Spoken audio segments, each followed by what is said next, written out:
Saudara-saudaraku yang terkasih, selamat berjumpa di Renungan Harian di channel Katolik kita.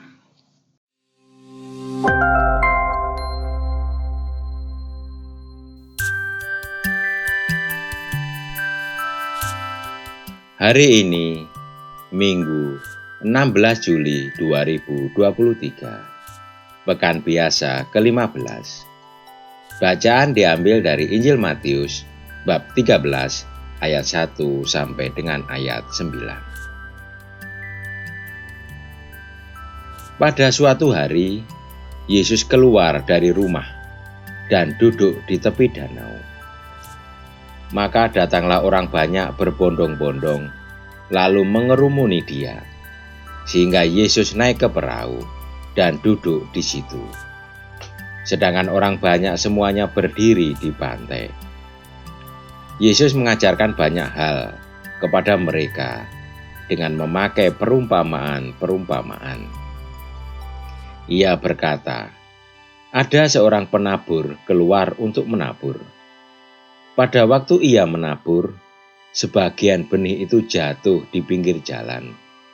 Lalu datanglah burung-burung dan memakannya sampai habis.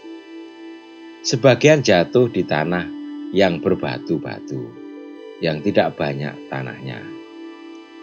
Lalu benih itu pun segera tumbuh karena tanahnya tipis. Tetapi sesudah matahari terbit, layulah tumbuhan itu dan menjadi kering karena tidak berakar. Sebagian lagi jatuh di tanah semak duri. Lalu makin besarlah semak itu dan menghimpit sampai mati. Dan sebagian jatuh di tanah yang baik, lalu berbuah. Ada yang 100 ganda, ada yang 40 ganda, ada yang 30 ganda. Siapa bertelinga, hendaklah ia mendengar. Demikianlah sabda Tuhan. Terpujilah Kristus. Saudara-saudariku yang terkasih, bacaan Injil hari ini seolah-olah bertanya kepada diri kita, bagaimanakah aku menerima sabda Tuhan? Apakah aku sungguh mendengarkan atau hanya mendengar sabdanya sepintas dan melupakan? Melalui perumpamaan seorang penabur, Tuhan Yesus tidak hendak menghakimi, tetapi memanggil kita untuk mengubah cara hidup agar semakin setia pada benih yang terakhir, mendengarkan, menanggapi sabda Tuhan, dan menghasilkan buah dalam hidup. Nabi Yesaya menubuatkan kepada kita bahwa sabda Tuhan akan senantiasa menyertai dan berkarya sepanjang hidup kita. Dari pihak kita dibutuhkan kerjasama dengan Allah agar kita mencapai pertumbuhan dan kesuburan rohani. Dalam bacaan kedua, Rasul Paulus mengingatkan bahwa kita telah memiliki karunia Roh Kudus. Namun kerap kali kita tidak menanggapinya.